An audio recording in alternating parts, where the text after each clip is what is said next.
Oi, gente, eu voltei. E eu voltei para falar do quê? O que mais eu falo nesses últimos tempos? Corrida, vamos falar de corrida. Eu disse que eu ia fazer um vídeo sobre como terminar uma meia maratona na vida. Porque pra mim parecia uma coisa muito impossível. Eu posso ficar aqui falando 3 horas, dá 1 milhão de dicas que você pode encontrar no Google se você digitar. Você pode encontrar 1 milhão de coisas diferentes, você pode encontrar um monte de gente falando, dando técnica, falando que tênis que você precisa comprar. Mas, gente, para ganhar uma medalha como eu ganhei, linda como essa, eu terminei a maratona de Toronto, meia maratona, em 2 horas e 9 minutos. O meu tempo, na minha cabeça, que eu queria era 2 horas, mas quem corre ou tem uma ideia sabe que isso é muita coisa. Porque 2 horas seria um pace de no máximo 6 minutos por quilômetro, que é muito. E eu lembro que algumas pessoas me perguntaram, mas durante os 21 quilômetros você para? Você corre sem parar? Então, gente, você faz o que você quiser, né? Você não é obrigado a fazer nada. Então, se você quiser correr 5 quilômetros, parar, correr mais 5, parar, correr um e parar, that's your problem, é o seu problema. Mas a meia maratona ela tem um limite de tempo, que são 3 horas e 50 minutos. E se você não terminar nessa hora, você não vai passar na linha de chegada. E assim, você não vai para uma meia maratona para ficar parando. Isso é uma coisa que você precisa. Óbvio que a gente nunca sabe, a gente não sabe como vai ser. Então você faz o melhor que pode para terminar, que isso que é legal, terminar o negócio correndo. Até porque quando você para, o seu corpo esfria demais e aí você perde o ritmo e aí é super complicado. Eu vou falar bem por cima do como foi o meu processo. Eu não sou uma pessoa totalmente parada, tipo, eu faço sempre fiz muito esporte, assim, sempre fiz muita coisa desde muito nova. Mas não fazia corrida e eu. Aliás, esse é um ponto super interessante, porque quando eu era mais nova, eu joguei handball há muito tempo. E eu tive um problema muito sério no joelho, que quem me conhece sabe. O meu terror era ficar 30 minutos no banco de trás de um carro, porque o fato de ficar sentada com o joelho dobrado me matava. E me matava a ponto de ser insuportável de dor. Eu lembro que a primeira viagem que eu fiz de avião foi horrível. E aí eu, tipo, quando eu sentava no banco de trás do carro, eu precisava toda hora ficar colocando, esticar a perna e colocar a perna esticada em cima de alguém, porque os meus joelhos, mas assim, eram muito, muito ruins, assim, tipo, eu já gastei tanto dinheiro indo em médico, já fui nos melhores, eu já fui médico de time, já paguei médico de time de futebol, eu lembro de ter ido embora um dia quando eu morava em São Paulo. Triste, porque o médico tinha falado que a cirurgia que eu precisava fazer custava 15 mil reais na época, e eu, ai, se eu tivesse 15 mil reais, eu ia sarar meu joelho. Enfim, eu fui em todos os testes médicos que tinha em São Paulo. E, e contra uma laço patelar que foi diagnosticado.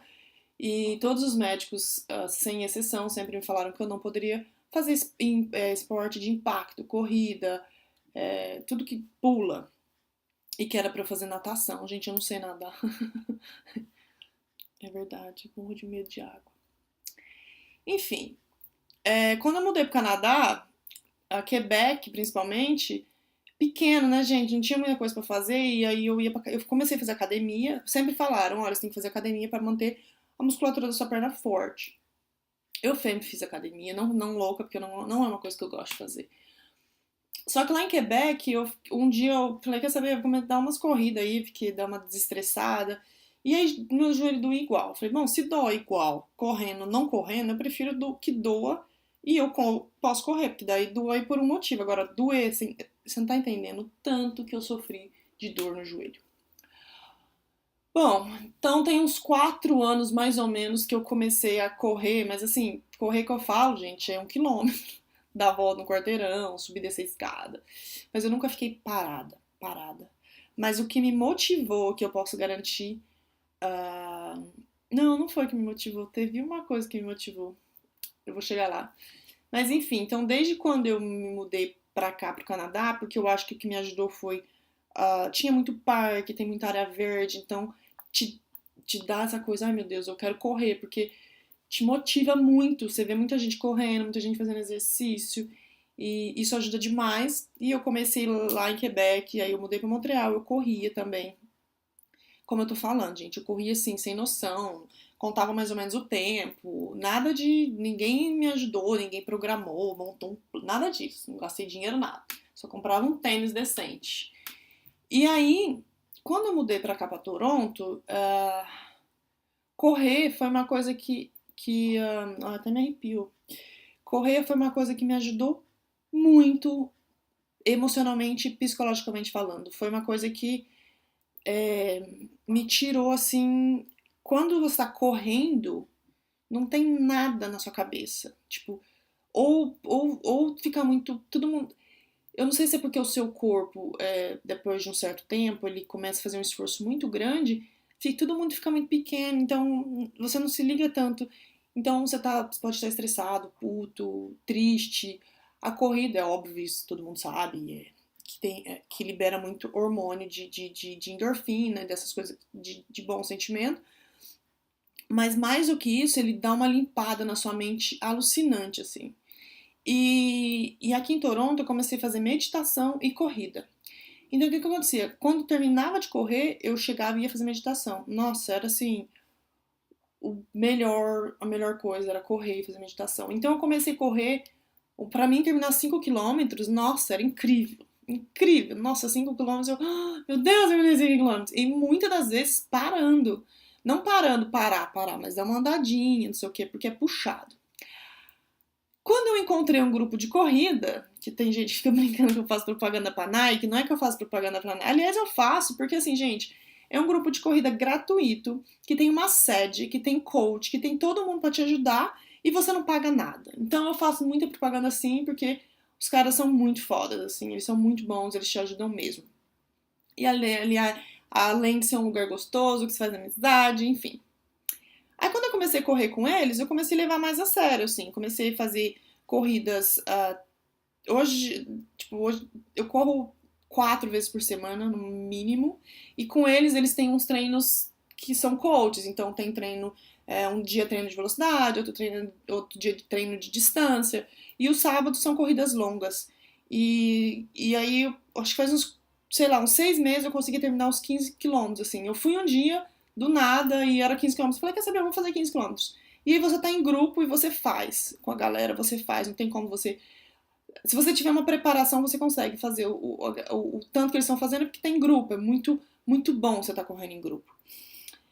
Aí, em julho, acho, eu tive um probleminha pessoal que deu uma movimentada na minha vida. E eu tava muito na bad. Eu tava muito na bad. Aí eu falei, gente, você tem 2 jeitos de lidar com a bad, né, gente? Ou você se mata e vai usar drogas, ou você vai ficar chorando e cantos fazendo de coitado, ou você arruma alguma coisa pra te. Né? E eu não sabia nada da vida de novo, não sabia nem o que eu ia fazer da vida. Eu falei, quer saber? Eu vou me inscrever numa meia maratona. E eu fui lá na hora, entrei no site, eu sabia que tinha essa meia maratona aqui em Toronto. Nunca nem pensei em fazer meia maratona. Falei, quer saber? Eu vou fazer essa porra dessa meia maratona. Me inscrevi na meia maratona. E aí montei um plano, mais ou menos baseado em aplicativo de celular, no que eu ouvia no grupo. Montei um plano de quanto tempo que eu precisava correr por semana, mas assim, não segui. Eu segui o meu coração, o meu corpo. Eu não segui, assim, tinha mais ou menos uma base do que eu precisava fazer, ó, corre tantos quilômetros por semana. Não fiz, gente, eu fui assim, no meu feeling, assim, eu corria, tipo, tinha mais ou menos uma ideia quanto que eu corria. Às vezes você faz pergunta pra galera, todo mundo quer te ajudar, mas no fundo é só você que sabe. Isso é muito pessoal. Corrida é uma coisa muito pessoal. Então, por mais que você tenha pode ter ajuda de nutricionista, ninguém vai correr por você e ninguém sabe o que você está sentindo. Então, isso é muito pessoal e tem que ser uma experiência muito pessoal. Então, não adianta ninguém falar nada, que você só vai descobrir quanto você corre, qual que é tudo isso fazendo e treinando e errando e fazendo de novo e aí você vai melhorando. Desde quando eu me inscrevi para minha maratona de treino, eu posso considerar que eu treinei por 5 meses. Mas assim, eu não comecei a correr há 5 meses. Eu já corria, mas não longas distâncias. E como eu sabia que eu ia correr sozinha no dia, eu falei, eu não vou ficar toda hora correndo com o grupo, porque eu preciso me adaptar a correr sozinha, longas distâncias. Então eu comecei a fazer 10, 12, 15 quilômetros sozinha. Outra coisa que eu tirei dos treinos foi música. Eu adoro música eletrônica e adoro música eletrônica para correr. Só que uma coisa que eu percebi, que é verdade, que eu já tinha lido, quando você corre com música, a música ela interfere muito na sua velocidade, o pace que a gente fala, que é o tanto de quilômetros que você corre por minuto. E tinha hora que eu tava correndo uma velocidade alucinante e tinha uma hora que eu tava correndo baixo por causa que a música ia diminuindo. Então, uma coisa para você que a gente precisa aprender a controlar para terminar uma prova longa, que seja 10, que seja 15, que seja 21 e que seja 42, que é o meu próximo desafio. Isso depende de como você controla a sua velocidade. Não dá para você ficar correndo, se matar que nem um louco no começo e no fim você não tem energia nenhuma para continuar. Então, essa é o grande aprendizado dos treinos de meia maratona, é você aprender a controlar o seu tempo e ir devagar. Beleza, aí eu fiz muito treino sozinha e coloquei na minha cabeça pra mim que corrida, por mais que você faça em grupo, é uma coisa sozinha. Você faz sozinho, ninguém vai te ajudar. E aí, fiquei louca no dia tipo, faltando 2 semanas pra fazer a prova, eu comecei a diminuir os treinos, porque isso eu também já tinha ouvido do pessoal do grupo falando, diminui. Na semana antes da corrida eu corri bem pouquinho, descansei. Ah, e detalhe, eu não só corro, eu faço bicicleta, faço muita bicicleta e faço academia também pra dar uma ajudada na perna, só que bem pouco. Quando chegou no dia da prova, um dia antes, eu tava tão desesperada, nervosa, eu achei que, não, imagina, eu tô tranquila, vai dar tudo certo. Eu acabei indo numa festinha e tomei 2 cervejas. E eu falei, eu não vou tomar álcool pelas últimas 2 semanas, mas eu tava tão na pilha que eu tomei cerveja e super me ajudou, relaxou. Cheguei em casa, dormi pouco, não dormi o tanto que eu queria dormir porque eu tava desesperada. Acordei, tomei café. Sim, não fiz nada de diferente do que eu faria num sábado de manhã pra correr. Fui pra prova, no meio do caminho, não tinha ônibus. Dividi Uber com gente que tava indo correr, porque é uma prova, a maratona de Toronto, só de meia maratona tinha 8.000 pessoas correndo. Então é uma prova muito grande. No dia da maratona, tudo que eu pensava sobre corrida é um esporte solitário caiu por terra. Porque durante o tempo que eu tava esperando pra começar, eu conheci 3 brasileiros. Ouvi gente falando português e fui. E quando eu cheguei lá, eles estavam fazendo a maratona inteira. Os 42 quilômetros são maratonistas. E 2 tinham vindo pro Canadá só pra correr. Eu ficando lá pagando pau. Falei, caralho, eles estão fazendo 42 quilômetros. E aí eu falei, quer saber? E o nosso caminho era igual. Eles, no meio quando eu tava quase terminando, eles iam trocar de caminho pra continuar os 42 e eu ia estar terminando os 21. Aí eu falei, eu vou correr com eles. Aí a gente foi correndo pelos primeiros 14 quilômetros. Eu corri, parecia que eu tava assim, flutuando. Não senti nada, dor nenhuma, a gente batendo papo, trocando Facebook, eu e eles. E eu tava no pace deles, um pace baixo. Baixo assim, né, gente? Porque eles iam correr muito. Eu falei... Aí durante o caminho, nossa, me deram várias dicas de corrida, foi incrível. Então, por isso que eu falei que caiu por terra, porque esses primeiros 14 quilômetros foram muito importantes e muito básicos, assim, porque depois dos 14 só tinha 7 quilômetros pra terminar. Quando chegou no 14, um dos caras que tava, ele falou, olha, se você tá se sentindo bem, vai embora, porque agora é hora de você acelerar pra você conseguir um tempo melhor, você não precisa ficar com a gente. E eu tava me sentindo muitíssimo bem, não tava com dor, não tava nada. E, gente, o mais engraçado, eu tomei, tipo, nos 10 quilômetros eu tomei um gelzinho, que é o de proteína, de carboidrato, que a gente toma pra longa distância, depois de 40 minutos, e muita água e Gatorade, só. Quando eu saí do grupo, eu falei, puta, tava muito legal ficar conversando com eles. E aí, nessa parte, foi a parte mais difícil, porque você tá sozinho, então você tem que ficar só você, e você, e você. E depois dos 10, 15, tem muita gente que vai correr despreparado e começa a parar no meio da prova, começa a andar, fica montando grupinho na corrida e você tá tentando manter o seu nível. Então essa foi a parte mais difícil. E toda hora que eu chegava perto de alguém que eu via que ia me atrapalhar, eu saía e ficava concentrada no meu tempo. Eu falei, não vou olhar pra quem tá desanimando, porque eu vou desanimar também. Então é muito psicológico. Depois dos 10 quilômetros, gente, é tudo na sua cabeça. eu ficava. Tinha hora que você fica assim, o que, que eu tô fazendo aqui? Que porra é essa? Aí eu ficava lá, tipo, enfim, foi muito. É muito pessoal, só que ao mesmo tempo o grupo, o teu entorno te mexe muito com você. Então é muito importante que o seu psicológico esteja muito focado pra tudo que tá do teu lado não te atrapalhar. Tem hora que tem gente desanimando, chorando, que tá. E você fica lá, não, tá tudo certo, comigo tá tudo bem, eu treinei, eu tô aqui, eu vou terminar esse negócio. Quando chega nos 3 últimos quilômetros, pelo menos dessa maratona, que foi a primeira, tá a galera torcendo, que nem a São Silvestre que a gente vê na TV, todo mundo surtando lá, batendo palma. Aí quando você escuta isso, gente, você pode estar podre que você vai. E aí foi muito. Aí eu corri muito. Falei, caralho, eu não sei nem de onde eu tirei toda aquela força pra correr daquele jeito.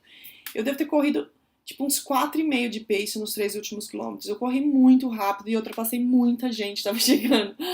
E porque justamente por as pessoas estar ali te ajudando e você tem seu nome, então a pessoa fala seu nome, assim, né? Tipo, a torcida que nem é sua, mas você vai e consegue melhorar muito pelo incentivo que você recebe de todo mundo que tá ali.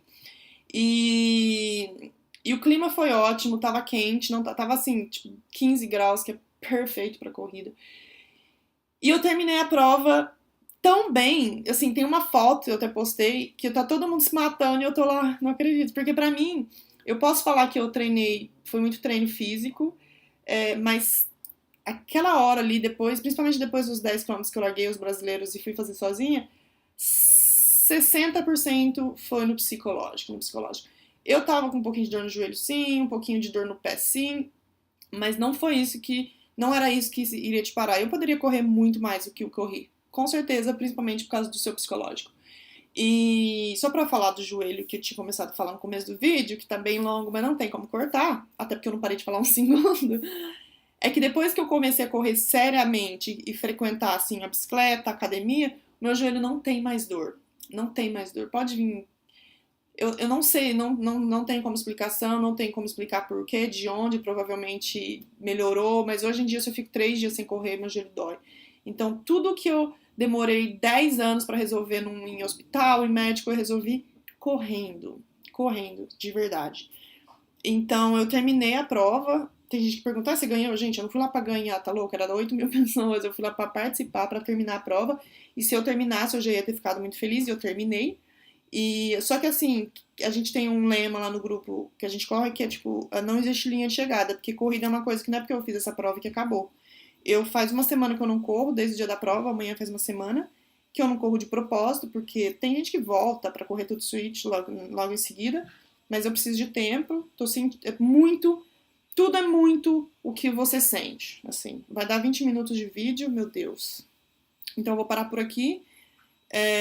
Foi isso. Então, se você quer correr uma maratona, se você quer correr 5 quilômetros, se você quer fazer 200 quilômetros de bike, que eu já fiz, não tem nada que te pode impedir. É só você querer fazer. Corrida é super democrático. Corrida é uma coisa que você pode fazer sozinho. Não precisa pagar. Você precisa comprar um tênis, uma roupa. Você faz amigo. Você libera a sua cabeça de tudo.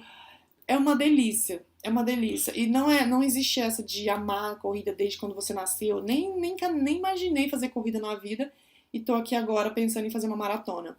E é uma coisa que quanto mais a gente faz, mais a gente quer fazer e mais a gente se gosta por um monte de motivo, por saber que você pode se superar. Isso é muito pessoal, ao mesmo tempo você depende muito das pessoas, do incentivo de todo mundo, principalmente numa prova. E você vai encontrar muita gente que gosta e que é apaixonado por isso e que é uma coisa que só traz benefício pra gente. Então, essa é uma coisa muito incrível para começar a fazer na vida a qualquer hora, é correr.